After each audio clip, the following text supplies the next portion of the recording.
네, 안녕하세요. 2주차 2교시 수업을 진행해 보도록 하겠습니다.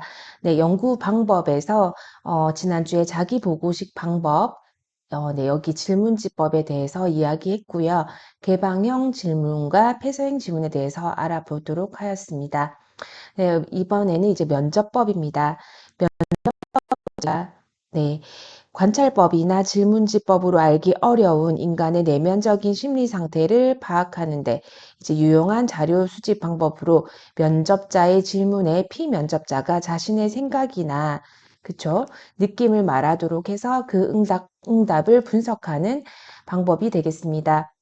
네, 유아를 연구하는 데 적합하다고 할 수 있고요. 면접을 통한 방법에는 구조화되지 않은 임상적 면접과 구조화된 면접이 있습니다. 임상적 면접은 개방형 질문을 통해서 연구 대상자의 생각이나 느낌을 이제 우리가 탐색하는 것이고요. 개방형 질문으로 되어 있기 때문에 연구 대상자의 최초 응답이 다음 질문의 기초가 되며 시간이 지날수록 많은 정보를 얻을 수 있고 풍부한 추론을 위해 연구자가 자극어를 제시할 수도 있습니다. 네, 임상적 면접은 연구 대상자가 실제 생활에서 생활하는 방식에 가까운 용어로 말하기 때문에 연구 대상자의 생각을 쉽게 파악할 수가 있고 짧은 시간 동안에 많은 양의 정보를 수집할 수 있습니다. 그러나 이제 임상적 면접은 연구 대상자가 그들의 생각이나 느낌을 얼마나 정확하고 진실되게 보고하느냐 이게 관건이 되겠죠. 그래서 연구 대상자의 생각은 그렇지가 않은데 연구자가 원하는 응답이 응답이기 때문에 연구 대상자가 그렇게 응답을 할 수도 있고요. 과거의 기억을 정확하게 이제 회상하지 못하는 경우도 있고요. 자신의 생각이나 느낌을 언어적으로 표현하는데 어려움이 있는 연구 대상자의 경우에는 과소평가될 수 있습니다. 네, 구조화된 면접은 모든 연구 대상자들에게 동일한 질문에 대해 동일한 방식으로 응답할 수 있도록 설계된 면접입니다. 그래서 이것은 임상적 면접의 단점을 보완할 수 있는 면접 방법이 될 수 있습니다. 그리고 연구 대상자마다 질문이 다르기 때문에 특정 연구 대상자에게만 더 많은 응답을 요구하지 않기 때문에 면접하는 방식에 오는 차이는 차단될 수가 있겠습니다. 그래서 면접법의 유형에서는 임상적 면접과 구조화된 면접이 있다는 거, 임상적 면접은 개방형 질문으로 연구 대상자의 생각이나 느낌을 탐색하고 구조화된 면접으로 모든 연구 대상자들에게 동일한 질문에 대해서 동일한 방식으로 응답할 수 있도록 설계된 면접입니다. 네, 두 번째 자기 보고식 방법에서 검사법입니다. 검사법은 인간의 능력, 기술, 태도, 지식 등을 측정하여 자료를 수집하는 방법으로서 표준화된 검사 도구를 활용할 경우 동일 연령의 타인과 이제 해서 개인의 상대적 수준을 가늠할 수가 있습니다. 네, 표준화 검사는 검사 조건이 모든 피검사자들에게 동일해야 하고 전국 규모의 많은 피검사자들은 정해진 절차에 따라서 검사를 실시하며 객관성을 위해서 동일한 절차 및 준거에 따라서 채점을 하게 됩니다. 네. 그리고 이제 네 번째는 자료 수집 방법에서 생리적 방법입니다. 생리적 과정과 행동과의 관계를 알아보기 위한 방법으로서 생리적 측정, 개인의 심리적 상태에 민감한 심장박동, 혈압, 호흡, 동공 등이 있겠습니다. 네, 그래서 생리적 과정에서 행동과의 관계를 알아보기 위한 방법으로서 자신의 심리적 상황을 정확하게 보고할 수 없는 영유아에게 적합합니다. 그래서 생리적 측정은 개인의 심리적 상태에 민감한 심장박동과 혈압, 호흡, 동공 등이 있고요. 예를 들어서 주의 집중하는 동안에는 심장박동이 느려진다거나 괴로운 경험일 때는 심장박동이 증가한다든가 하는 등의 특정의 정서 표현을 연구하기 위해서 사용됩니다. 그리고 뇌의 정기적 활동을 기록하는 뇌파 기록 장치를 사용하여 개인의 각성 상태에 따라서 뇌파의 움직임이 달라지는 것을 알 수 있겠습니다. 또한 뇌 활동의 3차원 그림을 제공하는 기능적 자기 공면 연상을 통해 생각이나 감정과 특정 기능과 관련된 뇌의 영역을 파악할 수가 있습니다. 그리고 이제 심리 생리적 방법도 어떤 과정을 거쳐서 결과가 나왔는지 정확하게 알 수가 없으며 피검사자의 피로도, 불안감, 그리고 건강 상태와 같은 개인의 신체 및 정서 상태에 따라서 영향을 받을 수 있다는 단점이 있습니다. 네, 다섯 번째는 자료 분석 방법입니다. 자료 분석은 자료 수집 방법을 통해 얻은 자료를 체계적으로 요약해서 정리하고 의미 있게 재조직하고 분석하는 과정입니다.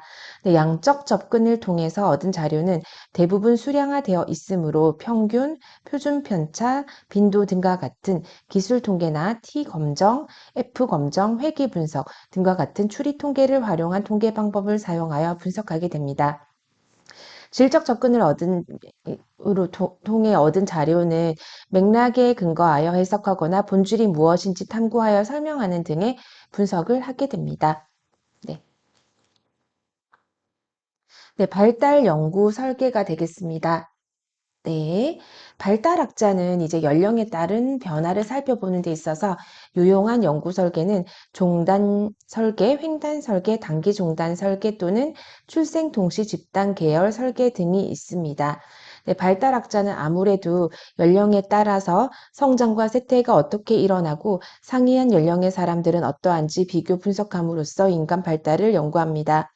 즉 발달학자의 주 관심은 연령에 따라서 인간의 신체, 인지, 사회 정서 발달이 어떻게 변화하는지를 알아보는 것입니다. 그래서 이러한 연령에 따른 변화는 이제 우리가 유용한 연구 설계는 여기 2-2 그림에서 보시다시피 발달 연구의 설계 예입니다. 네, 동시 집단의 효과를 비교할 수 있는 이제 출생 연도별로 그쵸 비교를 할 수 있고요. 종단 설계와 횡단 설계로 나뉘어서 이제 알아볼 수가 있겠습니다. 네, 발달 연구의 설계입니다. 종단 설계입니다. 네, 종단 설계는 동일한 연구 대상을 오랜 기간에 걸쳐서 주기적이고 반복적으로 관찰하고 측정하는 연구 설계입니다. 즉, 동일한 개인을 같은 측정 도구를 사용해서 다른 연령 단계에서 연구하는 것입니다. 예를 들어서 이제 연구자는 같은 사람이 같은 한 사람의 인지 능력을 이제 1세부터 10세까지 그쵸? 1년 간격으로 측정해서 연령에 따른 인지 발달 양상을 밝혀낼 수가 있습니다. 이러한 종단 설계는 이제 아무래도 동일한 개인을 이제 주기적으로 관찰 측정하기 때문에 정확한 발달의 변화를 볼 수가 있겠죠. 한 명을 이제 우리가 연구 대상으로 하는 거겠죠. 그리고 이 특정 사건이 향후 개인의 행동에 미친 영향을 찾아낼 수가 있습니다. 연구 대상과 관련된 변인 이외의 변인들을 쉽게 찾아낼 수가 있고 통제가 용이합니다. 하지만 시간과 비용이 많이 소모되고 장기간의 연구로 인해서 연구 대상자의 사망이나 실종과 같은 중도 탄력이 생겨 연구의 타당성을 낮출 수가 있습니다. 그리고 매번 반복되는 검사로 인해서 연습의 효과가 나타나서 결과값이 높게 나타날 수가 있고 연구가 매년 반복된다는 것을 알고 있는 부모들이 연구 대상 아이를 다른 아이들과 다르게 양육할 수가 있습니다. 그리고 동일한 출생 동시 집단, 그쵸. 그렇게 연구 대상으로 할지라도 그것이 순수한 연령 효과라고는 단정 짓기가 어려울 수 있기 때문에 예를 들어 보면 1994년에 출생한 1세의 영아를 10년간 종단 이제 연구를 했던 거예요.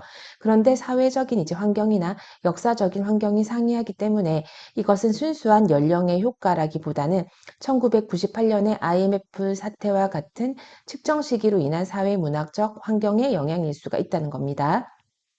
네, 두 번째 횡단 설계입니다. 횡단 설계는 동일한 시기에 서로 다른 연령 집단을 표집하여 상이한 연령 집단을 이제 동시에 비교 연구하는 것입니다. 예를 들어서 이제 출생 동시 집단 효과, 동일한 시기에 태어난 사람들이 가진 독특한 특성 때문에 출생 시기가 다른 사람들 사이에서 나타나는 차이가 있다는 겁니다. 네, 그래서 지금 현재 시점에서 1세부터 10세까지의 상이한 연령 집단을 표집해서 아이의 인지 능력을 동시에 비교를 할 수가 있습니다.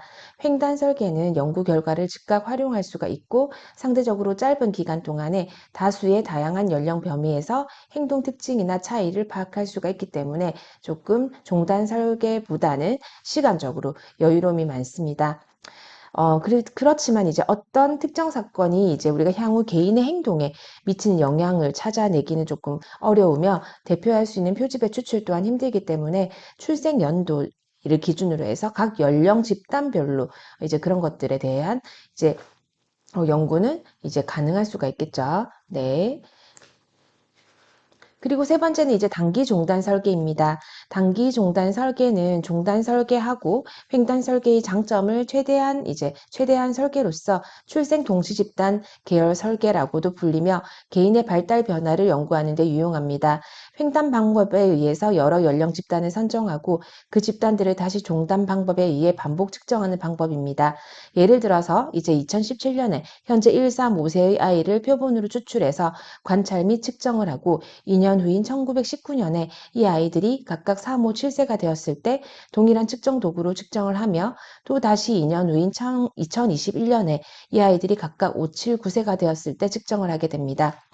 그래서 저희가 뭐 예시적으로 볼 때 1에서 9세까지의 아이에 대한 연구를 4년 만에 끝마칠 수 있어서 연구 기간의 단축뿐만이 아니라 노력과 비용도 적게 들고 한 개 이상의 출생 동시 집단을 포함하기 때문에 동일한 연령 집단에 비교할 수 있어서 출생 동시 집단 효과를 볼 수 있고 시간의 흐름에 따라서 개인의 발달 양상도 알 수가 있습니다. 네, 이 외에도 뭐 단기 중단 설계는 연구 대상의 표집에 따라서 다른 편파성도 줄일 수가 있기 때문에 이제 좋은 점이라고 할 수가 있겠죠. 하지만 이제 횡단 설계에 비해서 상대적으로 시간과 노력, 비용이 많이 들고 연구 대상자 중 이제 일부가 중도 탈락될 수 있다는 한계점이 있습니다. 네, 요거는 한번 저희가 참고해서 보면 될 것 같습니다. 네, 이제 연구윤리입니다. 연구윤리 같은 경우에는 저희가 이제 다른 과목에서도 여러분들과 제가 보육교사 인성에 대한 것도 이제 윤리적 부분 있었고요. 지금 이 부분에 대해서는 연구윤리는 영유아 발달에 대한 연구 윤리이고요. 연구 주제가 좋아도 영유아에게 신체 정신적인 고통을 주거나 존엄성을 손상시킨다면 연구를 더 이상 수행하면 안 되는 것입니다. 아무래도 영유아를 대상으로 이제 하는 연구들이 많이 진행이 되지만 아이에게 그쵸 신체적 정신적 고통을 주거나 그 존엄성을 손상을 시킨다면 그 연구는 더 이상 수행이 될 수가 없습니다. 영유아는 이제 성인이나 청소년에 비해서 더 쉽게 상처를 받고요. 정상적인 발달에 손상을 줄 수가 있으며 성인에게 사소한 문제일 수가 있으나 아이에게는 큰 문제로 다가올 수가 있습니다. 따라서 연구 대상자로 영유아가 연구에 참여할 때 조금이라도 상해가 있을 것으로 판단되면 그 연구를 수행해서는 안 되며 다른 가능한 방법을 찾아야 합니다. 그리고 연구자는 아이의 부모나 교사에게 연구 과정을 자세히 알리고 동의를 받아야 합니다. 네, 또한 연구 수행 과정 중에 얻게 된 아이의 개인 관련 정보는 철저하게 비밀이 보장되어야 하고요. 미국의 이제 아동 발달 연구회에서 이제 16가지 원칙을 제시하고 있습니다. 네. 16가지 원칙에 대해서 한번 살펴보도록 하겠습니다. 첫 번째는 아이에게 신체 및 정서적으로 피해를 주는 연구는 수행되어서는 안 됩니다. 가능하면 아이의 스트레스가 최소화되도록 연구를 수행하여야 하고요.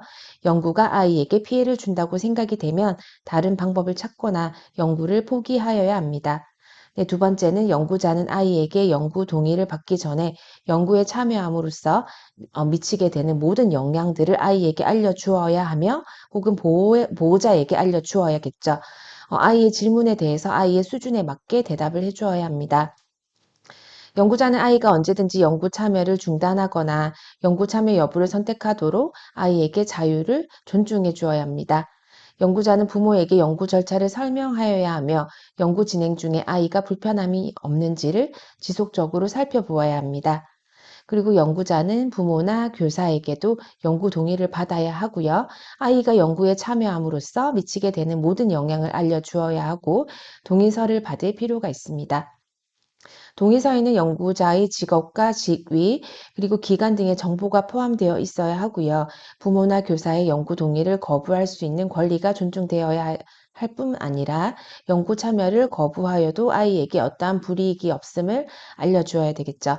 연구자는 아이와 관련 있는 사람이 연구에 포함될 경우에 그쵸, 해당자에게 연구 동의를 받아야 하고 연구자는 이제 모든 이제 영향들을 알려주고 질문에 대답해 주어야 하고 참여자가 언제든지 참여를 중단할 수 있는 자유도 존중해 주어야 합니다.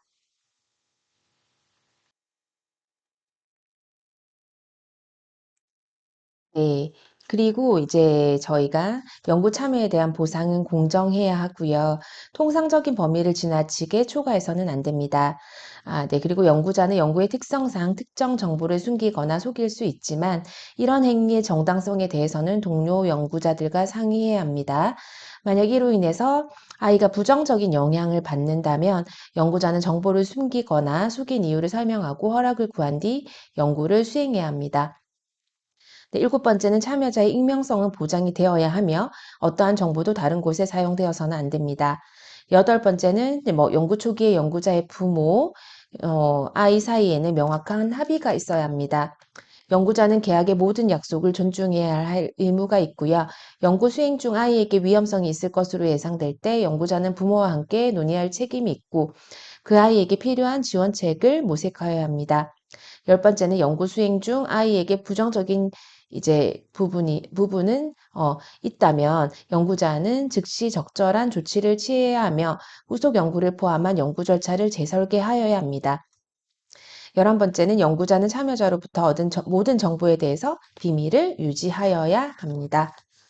그리고 12번째, 연구자는 참여자로부터 제기될 수 있는 오해에 대해서 명확하게 설명해주고 참여자가 이해할 수 있는 수준에서 연구 결과를 알려주어야 할 의무가 있습니다.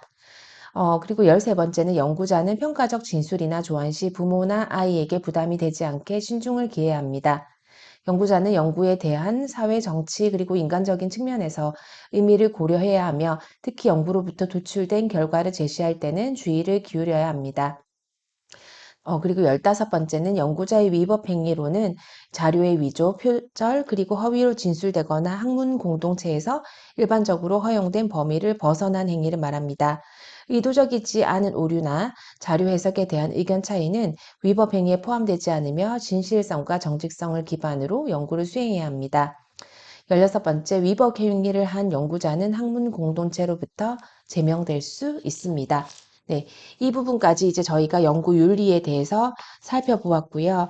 연구 윤리 이제 다음 수업으로는 이제 저희가 신체 운동 발달부터 시작해서 이제 조금씩 더 이제 발달에 대해서 이야기를 하고 있습니다. 저희가 주교재와 부교재가 이제 저희 수업 계획서에 이제 나갔는데요.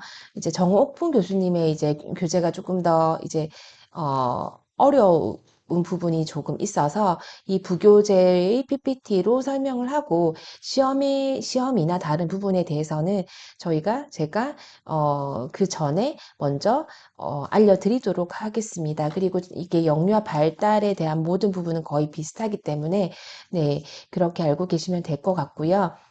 저희는 이제 조금 영유아 발달 과목에서 딱딱하다고 하면 딱딱할 수 있는 연구 방법까지 오늘은 이제 챕터를 이제 확인해 보았고요. 다음 시간부터는 신체 운동 발달, 뭐 인지 발달 중에서도 정보 처리 발달, 언어 발달, 성격 및 정서 발달, 뭐 자아 발달, 그쵸? 사회성 발달, 도덕성 발달, 뭐 지능, 창의성과 영재성, 뭐 그리고 동기 발달 장애 이런 것들이 있습니다. 그리고 지역사회에 대해서 이야기를 하고 있습니다.